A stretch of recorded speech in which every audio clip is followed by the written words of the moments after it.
لازم اور ضروری ہے، بلکہ مادی چیزوں سے زیادہ ضرورت انسان کو نور کی ہے۔ اس نور نے بہت سے دوسرے انوار بھی خلق کیے، پیدا کیے ہیں۔ تو یہ اعلان بھی کیا ہے کہ جو شخص اللہ کی جانب سے ہدایت پا جاتا ہے وہی اللہ کے نور پر ہوتا ہے، اور اگر ہدایت ربانی سے دور رہا تو اس انسان کو نہ نور مل سکتا ہے اور نہ نورانیت میں اپنی حیات گزار سکتا ہے۔ نور سے فیض حاصل کرنے والے اور نور سے فائدہ اٹھانے والے بہت سے افراد ہیں جنہوں نے واقعی طور پر نور سے فائدہ اٹھایا اور اس نور کو اپنی حیات میں داخل کر کے مادی زندگی پر اپنے کو کامران اور کامیاب بنایا۔ تاریخ میں بے شمار ایسی مثالیں موجود ہیں جنہوں نے نورانیت رب، نورانیت خالق اور نورانیت رازق سے بہت کچھ استفادہ کیا اور بہت کچھ اپنی زندگی کے لیے سرمایہ فراہم کیا۔ اگر نورانیت ربوبیت نہ ہو تو یہ انسان نہ پروان چڑھ سکتا ہے، نہ پرورش پا سکتا ہے اور نہ اپنی حیات کو آگے بڑھا سکتا ہے۔ نورانیت رزاقیت نہ ہو تو اسے روزی کا ملنا اور رزق کا حاصل ہونا ممکن نہیں ہے۔ نورانیت خالقیت نہ ہو تو خالق رہے گا مگر اس کا خلق ہونا اور اس کا دنیا میں آنا نہایت مشکل بلکہ ناممکن و محال ہو سکتا ہے۔ اس نورانیت میں ہم نے اپنے کو ایسے عالم میں پایا ہے جہاں ہر اعتبار سے ہمیں امن و امان اور سکون ملتا ہے۔ اللہ نے نور اپنے لیے قرار دیا اور کہا میں آسمانوں اور زمین کا نور ہوں۔ پھر اس نور کی مثالیں بھی الگ الگ طریقے سے اور الگ الگ نوعیت سے بیان فرمائی ہے۔ مثلا یہ ارشاد فرمایا کہ نور کی مثال مثل نور ہی کمشکات، اللہ کے نور کی مثال ایک صندوق کی ہے، ایک سینے کی ہے جس میں یہ نور موجود ہے۔ اور جب نور ایک صندوق کے اندر موجود ہے فیہا مصباح، تو اس سینے کے اندر روشن چراغ ہے جو جل رہا ہے، اور اس چراغ کی روشنی میں اپنے لیے اور اپنے قرب و جوار کے افراد یا انسانیت کے اعضاء و جوارے کے لیے نور حاصل کرتا رہتا ہے۔ جب یہ مثال دی تو پھر آگے بڑھ کے قرآن کہتا ہے المشکات فی زجاجۃ، یہ جو روشن المصباح فی زجاجۃ، یہ مصباح، یہ جو چراغ ہے یہ ایک انسان کے اندر رکھا گیا ہے مگر شیشے کے اندر رکھا گیا ہے، یعنی پاک و پاکیزہ، صاف ستھرا، انتہائی شفاف چیز کے اندر اس چراغ کو رکھا گیا ہے۔ چراغ کی روشنی پڑ جاتی ہے اگر اس کے اوپر شیشہ لگا دیا جائے، اسی لیے جو عام طور پر لالٹینیں ہوتی ہیں یا اور دوسرے اس طرح کی چیزیں ہوتی ہیں تو اس میں لو جلتی رہتی ہے مگر اوپر سے ایک شیشے کا خول چڑھا رہتا ہے، جب تک یہ خول نہ ہو روشنی میں اضافہ نہیں ہوتا، چلتا تو رہے گا مگر اضافہ تب ہوگا جب یہ خول شیشے کا اس پر چڑھا دیا جائے۔ الزجاجۃ کأنہا کوکب دری، اس زجاج یعنی شیشے کے بارے میں کہا گیا ہے یہ شیشہ ایسا ہے جیسے چمکنے والا بہترین ستارہ ہوتا ہے کہ زمین پر بیٹھے ہوئے بھی انسان اس ستارے کی روشنی کو محسوس کرتا رہتا ہے، اور جب ستارہ ہوتا ہے محسوس کرتا رہتا ہے، روشنی کا اندازہ ہوتا رہتا ہے، تب اپنے لیے اس روشنی کو محسوس کر کے زندگی کے کارواں کے ساتھ اور حیات کے لمحات کے ساتھ انسان اپنے کو آگے بڑھانے کی کوشش کرتا ہے۔ جتنا زیادہ اس روشنی میں رہتا ہے اتنا ہی زیادہ اسے فائدہ حاصل ہوتا رہتا ہے۔ پھر ارشاد فرمایا یوقد من شجرۃ مبارکۃ زیتونۃ، یہ چراغ جلتا رہتا ہے، روشن رہتا ہے، بالکل اسی طرح سے جیسے کسی درخت کے اوپر کوئی روشنی لگا دی جائے اور وہ روشنی تمام تر حالات کو روشن اور منور کر رہی ہو، تو یہ روشنی وہ ہے، یہ نور وہ ہے جو ہر ایک کو روشنی پہنچاتا ہے اور روشنی دیتا رہتا ہے۔ پھر یہ ارشاد فرمایا کہ یہ ایسا نور ہے، ایسی روشنی ہے، لو لم تمسسہ نار، اس کو آگ نہیں مس کر سکتی ہے، یعنی آگ اس تک پہنچ نہیں سکتی ہے۔ جتنی لفظیں میں قرآن مجید کی آیت کی روشنی میں کہہ رہا ہوں اسے آپ ذہن میں رکھیں گے۔ نور ہوگا تو نار کا وجود نہیں ہوگا، نور رہے گا تو آگ کا وجود نہیں ہوگا، آگ نور تک پہنچ نہیں سکتی ہے۔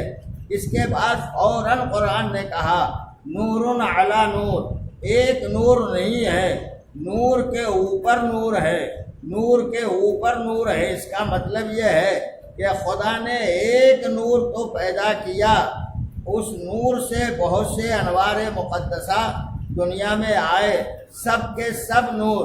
میں اسی لیے یہ بات کہتا بھی رہتا ہوں اور آج پھر کہہ رہا ہوں، نور خدا کا ایک تھا، اس خدا کے نور سے پیدا ہونے والے 14 انوار مقدسہ اور ان 14 انوار مقدسہ کے طفیل میں پیدا ہونے والے انبیاء، پیدا ہونے والے مرسلین، پیدا ہونے والی کائنات، پیدا ہونے والی ہوائیں، پیدا ہونے والے اشجار، پیدا ہونے والی دریا، پیدا ہونے والے یہ سماوات اور یہ زمین، یہ ساری چیزیں جو پیدا ہوئی ہیں جن کی ایک تعبیر یہ کی گئی ہے لولاک لما خلقت الافلاک، پیغمبر اگر آپ نہ ہوتے تو یہ پوری کائنات نہ پیدا کرتا۔ اس کا مطلب یہ ہے کہ یہ انوار مقدسہ وہ ہیں جن کے طفیل میں یہ ساری کائنات ہے۔ کھا رہا ہے آدمی تو طفیل میں انوار مقدسہ کے، چل پھر رہا ہے تو انوار مقدسہ کے طفیل میں، سوتا اٹھتا بیٹھتا ہے تو انہی انوار مقدسہ کے طفیل میں۔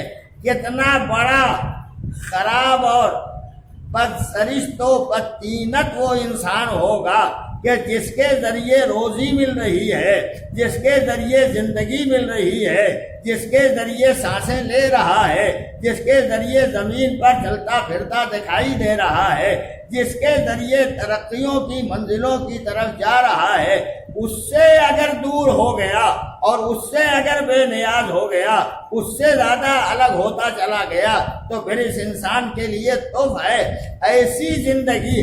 2 پیسے اگر کوئی دے دیتا ہے تو 10 بار سلام کرنے کے لیے تیار رہتا ہے، 2 4 500 روپے مل جائیں تو ہمیشہ سلام بھی کرتا ہے، اس کے قریب سے گردن جھکا کے گزرتا ہے۔ وہ محمد و آل محمد علیہ السلام جنہوں نے کائنات کی خلقت سے لے کے آج تک اور صبح قیامت تک جن کے ذریعے سے رزق بھی ملے گا، خلق بھی ہوں گے، دنیا میں رہیں گے بھی، حیات کا کارواں آگے بھی بڑھائیں گے، ان آل محمد سے اگر دنیا بے نیاز ہو جاتی ہے، اگر دنیا الگ ہو جاتی ہے، انہیں تسلیم نہیں کرتی ہے، تو اس کا مطلب یہ ہے کہ یہ وہ انسان ہے جو انسان کہلانے کے قابل نہیں ہے۔ یہ انسان وہ ہے جو کسی کا احسان بھی ماننے کے لیے تیار نہیں ہے۔ تو 4 روپے پانے والے یہ جس سے مل جاتا ہے اسے سلام کرتے ہیں۔ میں ایک بات کہتا ہوں، دنیا میں روز یہ مثالیں سامنے آتی رہتی ہیں، 500 روپے مل گئے، 1000 مل گئے، 2000 مل گئے، 4000 مل گئے، نتیجہ یہ جتنا زیادہ ملا ہے اتنا زیادہ سلام، اتنا زیادہ سامنے جھکے ہوئے ہیں، اتنا زیادہ سر تسلیم خم کیے ہوئے۔ آل محمد نے جب سب کچھ دیا ہے تو وہ قابل سلام ہے یا نہیں ہے؟ انہیں سلام کرنا چاہیے یا نہیں سلام کرنا چاہیے؟ یہ کبھی کبھی لوگ سوچتے ہیں سلام کیا کریں گے کر کے، وہ تو ہے ہی مکمل سلام، خدا بھی سلام، آل محمد بھی مکمل سلام۔ ہمیں آپ سلام اس لیے کریں تاکہ سلامتی والوں میں آپ کا شمار ہو جائے، بدامنی اور فساد پیدا کرنے والوں میں آپ کا شمار نہ ہونے پائے۔ ایک سلامات پڑھیں محمد اور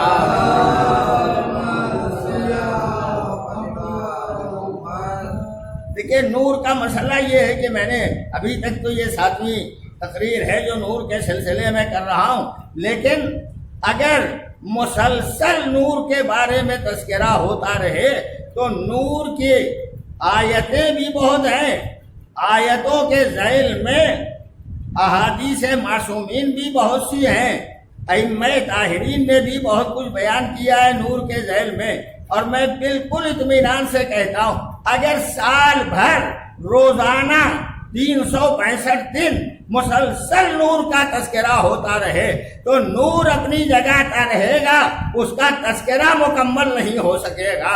اور اسی لیے یہ بات بھی کہتا ہوں، ایک علی جو نور ہے، اس کے فضائل، اس کے کمالات، اس کے سارے مراتب، اس کے درجات کو بیان کرنے کے لیے یہ کہا گیا ہے ملائکہ حساب کرنے لگے، حدیث کا فقرہ ہے، ملائکہ حساب کرنے لگے، دریا روشنائی بن جائیں، جتنے اشجار ہیں قلم ہو جائیں، سب کے سب مل کے چاہیں کہ فضائل علی کا احصاء کر لیں، فضائل مولا کائنات کو یکجا کر لیں، تو قرآن کہتا ہے ہم نے ہر چیز کا احصاء امام مبین میں کر دیا ہے، مگر انسان کی عقل، انسان کی فکر، انسان کا ذہن اتنا مختصر ہے کہ یہ ایک فضیلت کے چکر میں ہمیشہ سے رہا ہے اور اسی فضیلت کے سارے خصوصیات کو بیان نہیں کر سکتا۔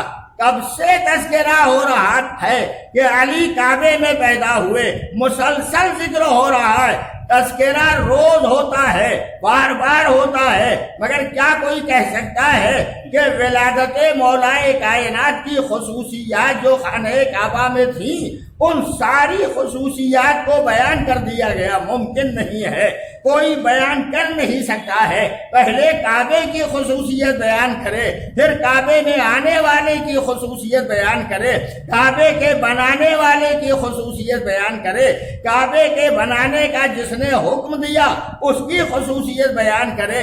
تو اگر ایک نور کی خصوصیت نہیں بیان ہو پاتی ہے، زندگی آدمی کی تمام ہو جاتی ہے، تو ان 14 معصومین، 14 انوار مقدسہ زندگیاں ختم ہو جائیں گی، مگر ان کے فضائل و مکارم اور ان کے سارے درجات کا تذکرہ انسان کے بس میں نہیں ہے، کر نہیں سکتا ہے تذکرہ۔ آگے بڑھ کے یہ میں کہتا ہوں، جن لوگوں نے آل محمد کے در سے کچھ پا لیا، کچھ حاصل کر لیا، کچھ لے لیا، کچھ فائدہ حاصل ہو گیا، ان کا تذکرہ مکمل نہیں ہو پاتا ہے، تو ان کا آل محمد کا تذکرہ کیسے ہوگا؟ وہ مکمل نور ہیں، نور کے لیے جتنی آیتیں پڑھی جائیں، جتنی حدیثیں پڑھی جائیں، یہ سب کے سب ظاہری ہوں گی، ان کے کتنے معانی ہیں، کتنے مطالب ہیں، کوئی نہیں کہہ سکتا ہے۔ خود میرے اور آپ کے چھٹے امام جعفر صادق علیہ السلام نے ارشاد فرمایا ہے کہ قرآن مجید کی ہر آیت کے ایک ظاہری معنی ہے اور ظاہری معنی کے ساتھ باطنی معنی ہے، باطن میں بھی باطنی معنی، باطن میں باطنی معنی، باطن میں باطنی معنی، 70 باطن ہے ہر آیت کے۔ اب بیان کرنے والا کیسے بیان کر سکے گا؟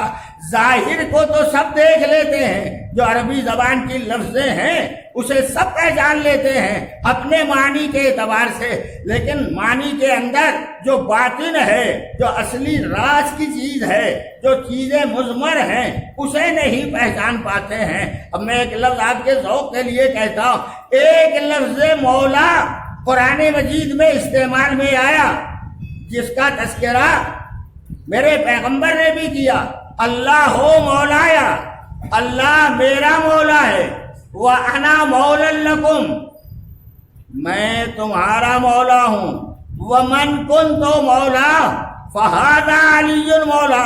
یہ غدیر کے خطبے میں پیغمبر نے فرمایا اللہ میرا مولا، یہ الگ مولا، انا مولا لکم، میں تم سب کا مولا، یہ الگ مولا۔ پھر کہہ دیا من کنت مولا فہذا علی مولا، 3 بار لفظ مولا استعمال میں آیا، اور جب یہ لفظ مولا 3 افراد کے لیے استعمال میں آیا تو اللہ کی مولائیت الگ، رسول کی مولائیت الگ، مگر جب رسول نے یہ کہہ دیا جس کا میں مولا اس کے علی مولا، تو جیسے رسول مولا ویسے ہی علی مولا، اور جب علی بھی اسی طرح مولا ہے تو جتنے نبی کے ماننے والے ہوں گے ان کے لیے لازم ہے کہ اسی طرح علی کو مولا مانے جس طرح رسول کو اپنا مولا اور آقا تسلیم کرتے ہیں۔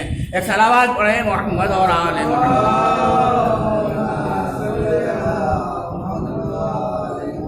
دیکھیے میں یہ بات کہتا ہوں، میں تو اپنے طور پر سوچ کے کچھ اور آتا ہوں، ممبر پر بیٹھتا ہوں تو دوسری باتیں نکلتی چلی جاتی ہیں اور میں آپ کے سامنے بیان کرتا چلا جاتا ہوں۔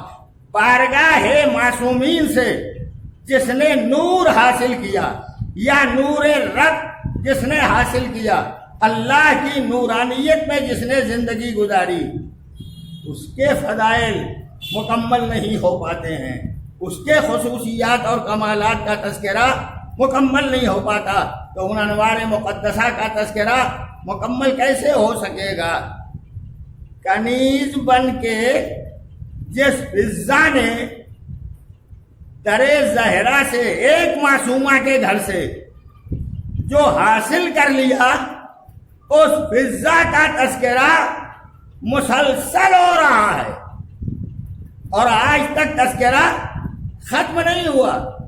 10 کتابیں لکھی جا چکی، حالات و سیرت و تاریخ جناب فضا میں، اور ہر لکھنے والا لکھ کے یہی کہہ رہا ہے ہماری جتنی سمجھ میں آیا اتنا ہم نے لکھ دیا، باقی دوسری فکروں کے حوالے کر دیا۔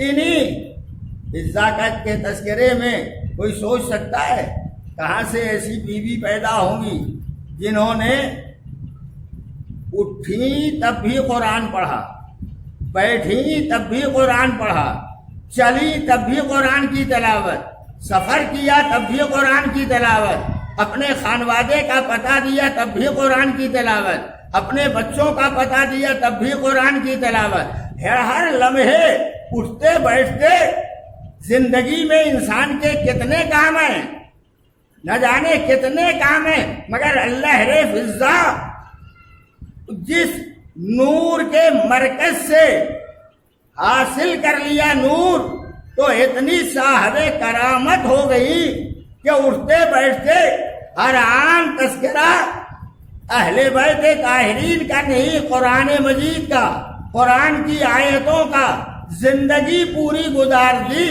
صرف قرآن مجید کی آیتیں پڑھتی رہی۔ پڑھنا آسان ہے، میں اس لیے کہہ رہا ہوں کہ نہ جانے کتنے سننے والے ہیں جو قرآن سنتے ہیں، مگر کیا سمجھتے ہیں؟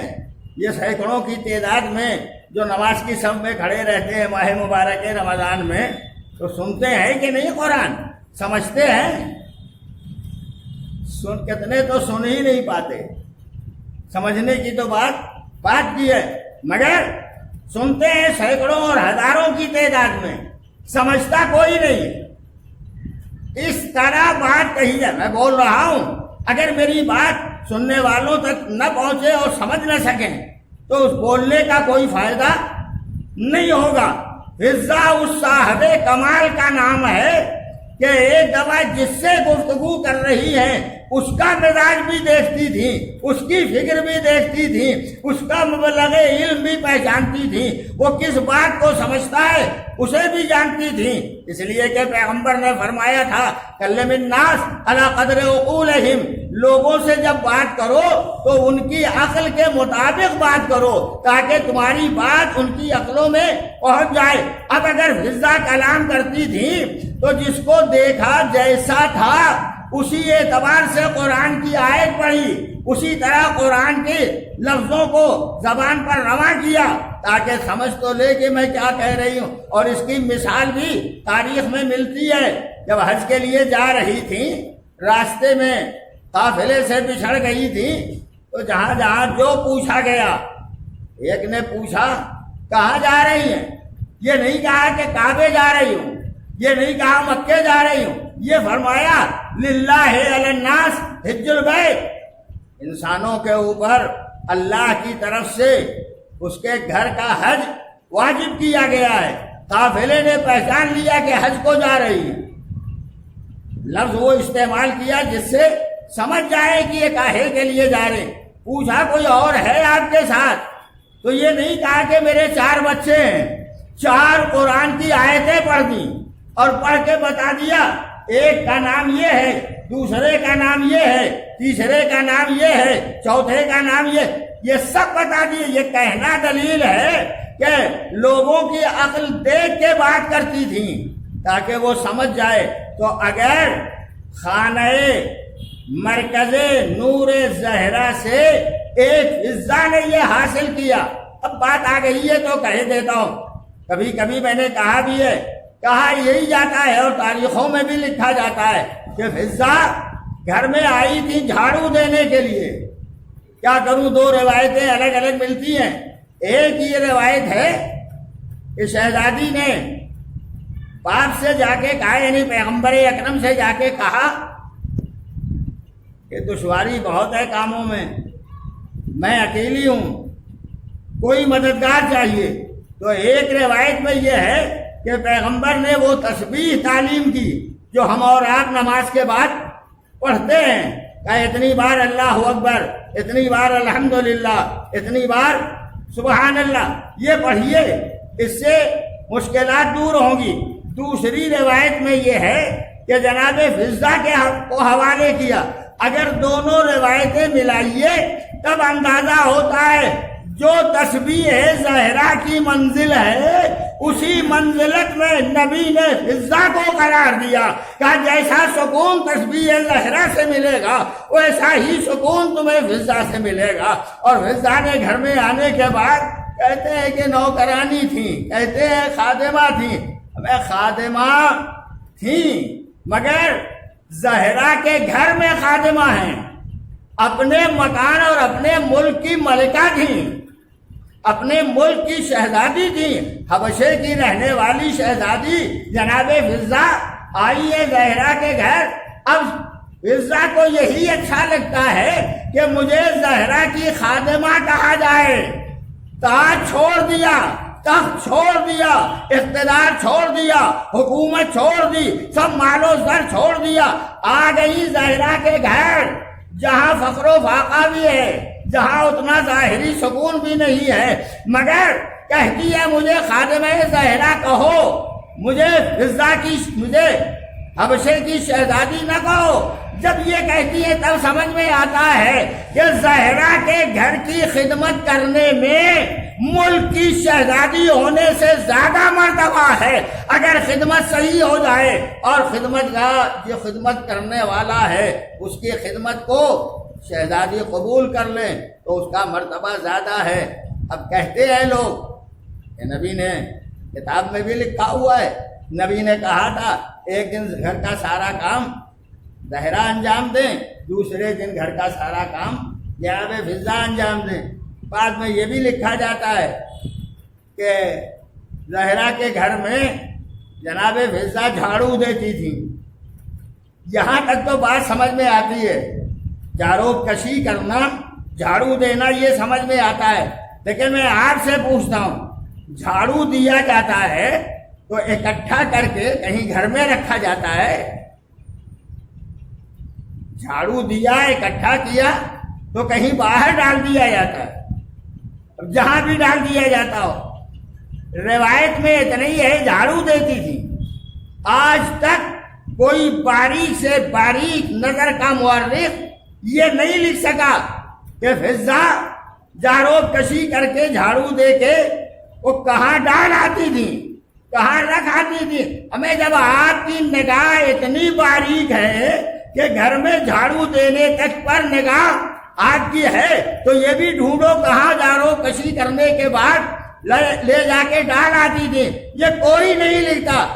نہ لکھنے کا مطلب یہ ہے کہ یا تو جھاڑو دیتی نہیں تھی اور یا زہرا کے گھر میں ایسی کوئی چیز تھی ہی نہیں کہ جھاڑو دینے کے بعد کہیں لے آ کے ڈال دیا جائے۔ میں مانے لیتا ہوں کہ بالکل فضہ جھاڑو دیتی تھی، لیکن زہرا کے گھر میں خس و خاشاک نہیں تھے، زہرا کے گھر میں دھول نہیں تھی، زہرا کے گھر میں اور بیکار کی چیزیں نہیں تھی جنہیں جمع کر کے فضہ پھینک آتی۔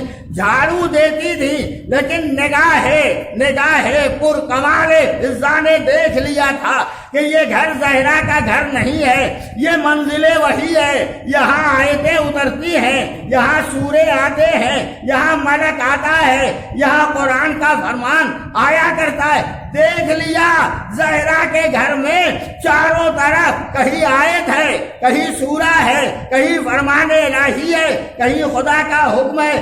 جھاڑو دیتی تھی کچھ اور نہیں، اکٹھا کر کے سب کا سب جتنی آیتیں، جتنے سورے، جتنا فرمان سب اکٹھا کر کے اپنے دل میں جگہ دے لیتی تھی کہ یہ دل میں سما جائے تو قرآن خدا کی کتاب ہوگی، منزل زہرا کا گھر ہوگا اور میں اس قرآن کو سمیٹ کے ہمیشہ کے لیے قابل یادگار ہو جاؤں گی۔ صلوات پڑھتے ہیں محمد اور عزیزو، اتنی باتیں میں نے کی ہیں، میں نے سوچا تھا کہ یہ عرض کروں گا تفصیل کے ساتھ، مگر میں بار بار کہتا ہوں نور کا تذکرہ برسوں اگر ہوتا رہے تب بھی بات مکمل نہیں ہوگی۔ ایک تذکرہ اور، نور ہمیشہ اوپر، نور ہمیشہ اوپر ہوتا ہے۔ نور میں اگر کوئی چلے تب مادے کا سایہ پڑتا ہے، یعنی انسان کا سایہ، کسی بھی شے کا سایہ نور میں پڑتا ہے۔ اسی لیے نماز ظہر کے وقت کے بارے میں، نماز عصر کے وقت کے بارے میں مسائل میں بیان کیا گیا ہے۔ ایک سایہ شاخص کہا جاتا ہے، ایک لکڑی لگائیے، اس لکڑی کا سایہ سورج کی روشنی سے، سورج کدھر سے نکلتا ہے؟ پورب سے نکلے گا تو لکڑی کا سایہ پچھم جائے گا، لیکن جیسے جیسے سورج اوپر جائے گا ویسے ویسے سایہ گھٹتا جائے گا۔ تو کچھ ملکوں میں بالکل ختم ہو جاتا ہے، ہمارے ملک میں بالکل ختم نہیں ہوتا ہے، کچھ تھوڑا رہ جاتا ہے، مگر جب سورج ڈھلتا ہے تو سایہ بجائے پچھم کے پورب چلا جاتا ہے۔ کیوں؟ سورج ادھر جا رہا ہے، سایہ ادھر۔ جب سایہ ہے نا سورج کا، سورج پر تو کوئی پیر رکھ نہیں پاتا، سائے پر پیر رکھیے۔ سورج کا عکس ہے نا، نور کا عکس ہے، اس سائے پر پیر رکھیے، سایہ نیچے رہے گا کہ اوپر؟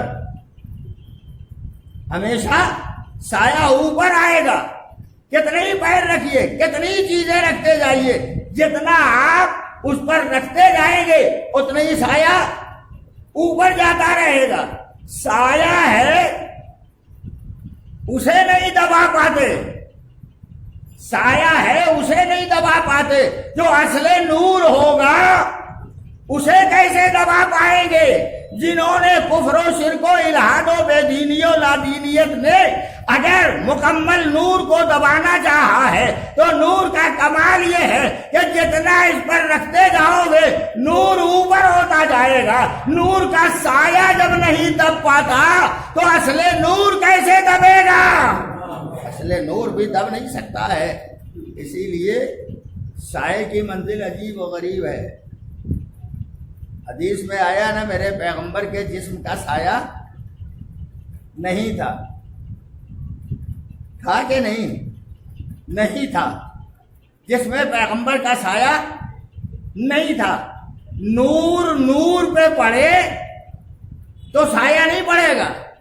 نور مادے پر آئے تب سایہ پڑے گا. مادے کا سایہ نور کا عکس مادے پر پڑا جسم انسانی پر یا کسی بھی چیز پر تو جسم کا سایہ ہے, کسی اور کا سایہ نہیں ہے.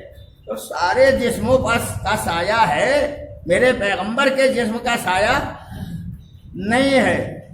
دل چاہا پوچھوں کیا بات ہے؟ پروردگار اپنے پیغمبر کو بچایا, سایہ نہیں. کہا ہاں جسم پیغمبر کا سایہ نہیں ہے. کیوں نہیں رکھا؟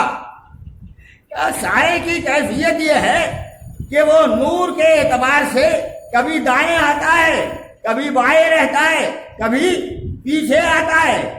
یہ الگ الگ سائے کی منزل ہے. جس میں پیغمبر سے یہ بڑے بڑے علماء نے لکھا ہے کہ جس میں پیغمبر سے خدا نے سایہ کیوں ہٹایا. ایک وجہ جو بیان کی ہے وہ اچھی لگتی ہے, وہ پڑھ بھی دیتا ہوں. ایک وجہ یہ بیان کی کہ چونکہ پیغمبر کے داہنے بائیں لوگ چلا کرتے تھے, پیغمبر کے پیچھے لوگ چلا کرتے تھے, تو جب چل رہے تھے نبی سے کہتے کہ ان کو ہدایت کرو میرے سائے پر پیر نہ رکھیں, اپنا قدم میرے سائے پہ نہ رکھیں. نبی آواز دیں گے میں ان کی حالت خوب جانتا ہوں, یہ بڑے جری ہیں, یہ بڑے جسور ہیں, یہ بڑی جرأتوں والے ہیں, منع کروں گا تو ضرور رکھیں گے, جتنا روکوں گا اتنا زیادہ رکھیں گے. اور یہ ہمارے یہاں اس سماج میں تو بہت اچھی مثال ہے, لوگ روز دیکھتے ہیں جتنا کہو نماز پڑھو اتنا ہی دور, جتنا کہو روزہ رکھو اتنا ہی دور, جتنا کہا شریعت کی پابندی کرو اتنا ہی دور, جتنا کہا سماج سے دعا سے اتنا ہی اس کی پابندی کریں گے. اس لیے کہ میرے مولا امیر المومنین علی ابن ابی طالب علیہ السلام نے ارشاد فرمایا ہے الانسان حریص علی ما منع. جس سے روکا جاتا ہے انسان اس کا لالچی ہو جاتا ہے, اس کا حریص ہو جاتا ہے. جتنا روکو گے اتنا ہی زیادہ اس پر گامزن رہیں گے. تو جتنا روکتا میں یہ سب کے سب اور میرے سائے پر قدم رکھتے, تو سائے پر قدم رکھ لیتے, کیا عرض تھا؟ سایہ تو اوپر ہی رہتا نا, ان کے قدموں کے اوپر آ جاتا. کہا ہاں مگر یہ رکھنے کے وقت تو کہتے کہ ہم نے سائے جس میں پیغمبر پر قدم رکھا. علماء اسلام نے لکھا قدرت نے کہا میں سایہ ہی اٹھا لوں گا تاکہ کسی کا قدم نجس ہو, غلط ہو, خراب ہو, کسی کا قدم سایہ جس میں پیغمبر پر نہ پڑنے پائے. پروردگار اگر تو نے اپنے جسم نبی کے جسم کا سایہ اٹھا لیا تاکہ کسی کا قدم نہ پڑے, دیکھوں آپ توجہ کر لیتے ہیں, سایے پر قدم نہ پڑے تو جسم نبی کو بھی بچا کے رکھنا کہ کسی کا قدم نہ آنے پائے. جس میں پیغمبر پر کسی کا قدم نہ آنے پائے، مگر تاریخ نے لکھ دیا موقع آیا بت شکنی کا موقع، کعبے کی پاکیزگی کا موقع، بیت اللہ سے بتوں کے نکالنے کا موقع، تو نبی نے خود کہا آؤ علی آؤ آؤ آؤ میں تمہیں اٹھائے لیتا ہوں۔ اٹھایا کہاں؟ قدم کہاں آیا؟ جہاں مہر نبوت پر علی کا قدم۔ اب تو صحابی اور اہل بیت میں فرق پہچانو، اہل بیت سے نبی کا سایہ اٹھا لیا جاتا ہے، اہل بیت سے وہ نبی کے اہل بیت کا قدم نبوت کے دوست پر لایا جاتا ہے، اصحاب سے سایہ اٹھا لیا جاتا ہے، سائے کا اٹھانا بتاتا ہے ان کی منزل بڑی پست ہے، اہل بیت کی منزل بہت بلند ہے جو رسالت مآب کے دوش اقدس پر آ جاتا ہے۔ یہ منزل میں نے درمیان میں آ گئی تھی، عرض کر دیا تو نور کا سایہ نہیں ہوتا، نور جسم پر پڑے تو جسم کا سایہ، مگر اس سے فائدہ حاصل کرنا انسان کے لیے ضروری ہے۔ ایک اور مثال دے دوں، جس نے نور سے فائدہ حاصل کیا ان کا مرتبہ بھی بہت بلند ہے۔ ایک فضہ کنیز اور ایک غلام جناب قمبر، غلام ہیں، مولائے کائنات کے غلام، غلامی کی زندگی گزار رہے ہیں، لیکن مولا نے ان کی فضیلت کا اعلان ایسے موقع پر کیا ہے جب لوگ غلط نظریات میں مبتلا ہو رہے تھے، غلط طریقے پر زندگی گزار رہے تھے اور غلط فکروں میں آ گئے تھے۔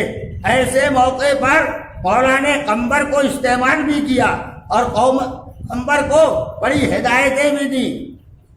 بڑا اچھا ایک شعر ہے جو مولا کائنات نے جناب قمبر کے بارے میں ارشاد فرمایا، وَإِنِّي تَبْصَرْتُ بِمُنْكَرٍ، جب میں کسی انکار کرنے والے کے بارے میں اپنی بصیرت کے ذریعے سمجھ لیتا ہوں، جان لیتا ہوں، اوقت تو لی نارا، تو میں اپنی طرف سے آگ جلاتا ہوں، اوقت تو نارا میں آگ جلا دیتا ہوں، وَدَعَوْتُ قَمْبَرَا، اور آواز دیتا ہوں قمبر کو، آؤ یہ آگ میں نے جلائی ہے کس کے لیے؟ جو منکر خدا ہے، جو خدا کا انکار کر رہا ہے، اس کے لیے میں نے آگ جلائی ہے۔ وقت نہیں عزیزوں، میں تفصیل نہیں عرض کر سکتا، میں اتنی بات ہے کہ کچھ لوگ ایسے پیدا ہو گئے تھے جو مولائے کائنات کو امام کے بجائے، ہادی اور رہنما کے بجائے خدا کہنے لگے تھے۔ نصیری یعنی علی کو ان کی منزل سے آگے بڑھا دیا، جبکہ خود مولا نے فرمایا تھا نزلونی عن الربوبیہ، مجھے رب کی منزل سے نیچے رکھو، وَقُلْتُمْ مَا شِئْتُمْ، اس کے بعد جو چاہو کہو، یعنی رب نہ کہو، باقی بہت سارے فضائل، بہت سے کمالات ہیں وہ مانو۔ یہ سب کے سب رب ماننے لگے، مسجد میں بیٹھے ہوئے تھے۔ رب ان کو مان رہے ہو تو مسجد میں کاہے کے لیے گئے ہو؟ مسجد خدا کا گھر ہے، اکٹھا بیٹھے ہیں۔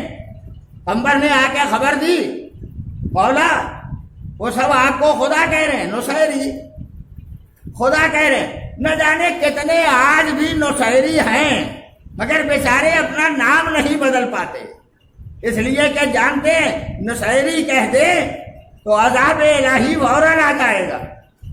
شیعت کے دامن میں پناہ لیے ہوئے ہیں، یہ کہتے ہیں ہم علی کے ساتھ مولائی ہیں۔ ابھی مولائی کون ہوتا ہے؟ کون شیعہ مولائی نہیں ہے؟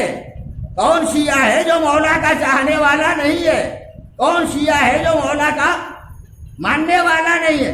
آپ مولائی کیا؟ نماز نہیں پڑھو گے، روزہ نہیں رکھو گے، حج نہیں کرو گے، زکوٰۃ نہیں دو گے، واجبات نہیں ادا کرو گے؟ نہیں اس کی کوئی ضرورت۔ ارے میں نے ایسے مولائی دیکھے ہیں، اپنی نگاہوں سے دیکھے ہیں، زری پکڑ کے بے پناہ روتے ہیں، نماز کے وقت بازار میں ٹہلتے ہیں، نماز کے وقت خریداری کرتے ہیں، مولائی ہے۔ مولائی کہنے سے کوئی مولائی نہیں ہوتا ہے، مولائی بنو اپنے عمل کے ذریعے، مولائی بنو اپنے کردار کے ذریعے، مولائی بنو اپنے سیرت کے ذریعے، تب جا کے کہیں مولائی کہلاؤ گے، ورنہ لفظ کو کوئی بھی استعمال کر سکتا ہے۔ جتنے ملنگی ہیں جو چرس بھی پیتے ہیں، گاجا بھی پیتے ہیں، خدا جانے کیا کیا کرتے ہیں، یہ سب کے ساتھ اپنے کو مولائی کہتے ہیں، نماز کبھی نہیں پڑھیں گے، روزہ کبھی نہیں رکھیں گے، اور نہ جانے کتنے صوفی بھی ہیں، بال بڑھائے ہوئے، بڑھنگے رکھے ہوئے، اور وہ بھی کہتے ہیں ہم مولائی ہیں۔ یہ مولائی تھوڑی ہے، مولائی سلمان تھے، مولائی ابو ذر تھے، مولائی مقداد تھے، مولائی ترمہ ابن عدی تھے، مولائی میرا مولا کا غلام قمبر تھا، واقعی مولائی۔ جیسے ہی آ کے قمبر نے کہا مولا وہ آپ کو خدا کہہ رہے ہیں، کہا جاؤ ان سے کہہ دو اپنا عقیدہ بدل دیں۔ گئے قمبر، پیغام علی پہنچایا، کچھ نہیں، دوبارہ آ کے کہا وہ تو بدلنے کو تیار نہیں ہے، کہا جاؤ پھر پیغام پہنچا دو، اگر عقیدہ نہ بدلا تو جو علی کی تلوار بدر میں چمکی تھی، احد میں اٹھی تھی، خندق و خیبر میں کام آئی تھی، وہی علی کی تلوار تمہارے سروں پہ چل جائے گی۔ پھر جا کے کہا جا کے کہہ دو عقیدہ نہیں بدلیں گے۔ قمبر کہتے رہے نہیں بدلا، پھر مولا گئے، کہا بدلو عقیدہ، کہا نہیں بدلیں گے، کہا قتل کر دوں گا، کہا گوارا ہے، قتل ہونا گوارا ہے مگر عقیدہ نہیں بدلوں گا، نہیں بدلیں گے۔ علی نے سب کو جلا دیا، کوئی ایک باقی نہیں رہا۔ یہ سب وہ ہیں جو نصیری جب جل گئے تو ایک دفعہ دل چاہا مولا سے پوچھوں، مولا یہ تو آپ کے بڑے چاہنے والے تھے، کہ میرا چاہنے والا خدا کا منکر ہو کے مجھے چاہے گا، خدا کا انکار کر کے مجھے چاہے گا، خدا کی عبادت نہ کر کے مجھے چاہے گا، سجدہ نہ کر کے مجھے چاہے گا، واجبات کی پابندی نہ کر کے مجھے چاہے گا۔ مولائی وہ نہیں ہے، وہ میرا چاہنے والا نہیں، خدا کا منکر۔ اور جو خدا کا منکر، بس جلدی سے لفظ کہہ دوں، بڑی تفصیل ہے، جو خدا کا منکر، علی کا مزاج یہ ہے کہ جو خدا کا منکر ہوتا ہے علی اسے نہیں بخشتے، علی اسے نہیں بخشتے، خدا کے منکر کو علی نے نہیں بخشا۔ تو ایک دفعہ پروردگار نے بھی آواز دی، علی تم اگر بندے ہو کے میرے منکر کو نہیں بخشتے تو میں بھی تم سے وعدہ کرتا ہوں، خانہ کعبہ کے پاس کتنی ہی نمازیں پڑھے، کتنے ہی طواف کرے، کتنے ہی حج کرے، کتنے ہی اعمال انجام دے، اگر تمہاری ولایت نہیں ہوگی تو جنت کی خوشبو بھی سونگھنے نہ دوں گا۔ یہ وہ تمہارا عمل، یہ ہمارا عمل۔ اسی طرح جناب قمبر تھے، بس آخری فقرہ، قمبر بڑے چاہنے والے مولا۔ دور وہ آیا حجاج ابن یوسف ثقفی، جو انتہائی ظالم، سادات کا بے انتہا دشمن، موالیان اہل بیت کا بے انتہا دشمن، اتنا دشمن تھا کہ اس کے محل کے نیچے جو تہخانہ تھا، جو انڈر گراؤنڈ تھا، جب وہ کھولا گیا تو اس میں سادات کے سر ہی سر دکھائی دے، نہ جانے کئی ہزار لوگوں کو قتل کیا۔ اس حجاج کے دربار میں جناب قمبر کو بلایا گیا۔ حجاج نے جناب قمبر سے پوچھا، تم مولا کی کیسی خدمت کرتے تھے؟ کہا میں مولا کے لیے وضو کا پانی لاتا تھا، لا کے رکھتا تھا، مولا اس سے وضو فرماتے تھے۔ کہا اسی لیے تم مولا کے اتنے فضائل بیان کرتے ہو۔ کہا اور جب وضو کر لیتے تھے تب کیا کہتے تھے؟ تو یہ قرآن مجید کی آیت سنا دی، کہا یہ آیت تھی جو مولا پڑھا کرتے تھے، اور جب سن لیا اس آیت کو کہا یہ تعویل میرے لیے تم نے کی ہے کہ میں ظلم کرنے والا ہوں. آواز دی جلاد کو پیغمبر کو قتل کر دیا جائے. جب قتل ہونے کے لیے جا رہے تھے تو ایک فقرہ زبان پہ آیا، آج قتل کرنا تیرا کام ہے، لیکن جس طرح تو آج مجھے قتل کرے گا کل تجھے بھی اسی طرح قتل کیا جائے گا، اسی طرح قتل کیا جائے گا. تمہاری زندگی کی آخری سانس اسی طرح ہوگی. میں پیغمبر کو آواز دے کے ایک فقرہ کہتا ہوں، مولا کے غلام آپ نے کم سے کم دشمن کو یہ بتا دیا کہ جس طرح مجھے قتل کرو گے اسی طرح تمہیں بھی قتل ہونا ہے. بات آخری مرحلے میں آ گئی ہے. اگر دشمن قتل کرے تو اسے بھی اپنے قتل ہونے کا انتظار کرنا چاہیے.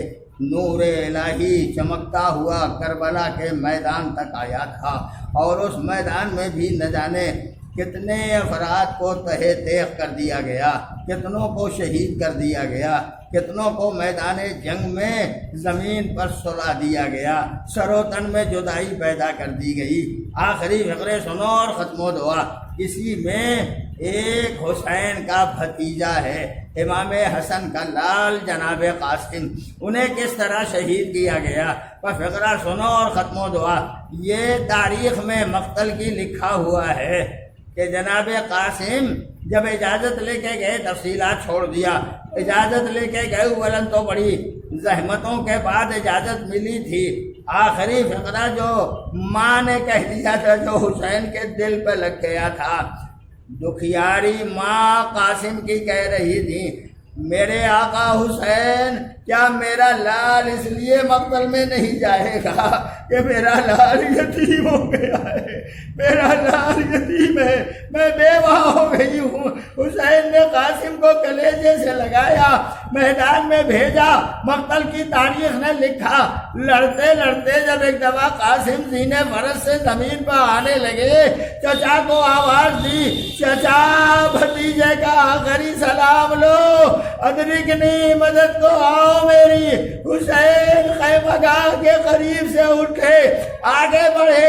ابھی حسین چلے تھے کہ دشمنوں نے دیکھا کہ حسین چلے آ رہے ہیں تو چاروں طرف سے قاسم کو گھیرے ہوئے لشکر یزید ادھر سے ادھر ادھر سے ادھر آنے جانے لگا. گھوڑے کی ٹاپیں قاسم کے جسم پر پڑ رہی تھی، اتنی ٹاپیں پڑی کہ لاشا روند گیا. ہر ٹاپ کی آواز پر قاسم آواز دیتے تھے، چچا جلدی آؤ، چچا جلدی آؤ، چچا جلدی آؤ. حسین جب لاشا قاسم پہ پہنچے، دیکھا بھتیجے کا لاشا روندا ہوا گھوڑوں کی ٹاپوں سے، سر اٹھا کے زانوں پہ رکھا. آنکھیں کھول کے بھتیجے نے چچا کو دیکھا، چچا بس میں جا رہا ہوں. آنکھیں پتھرا گئی، دنیا سے چلے گئے. حسین نے زمین پر اپنی ہوا بچھا دی، قاسم کا ٹکڑے ٹکڑے لاشا ہوا میں اکٹھا کیا. حسین اٹھا کے لائے، گنج شہیدہ میں لا دیا. سیعلم الذین ایمن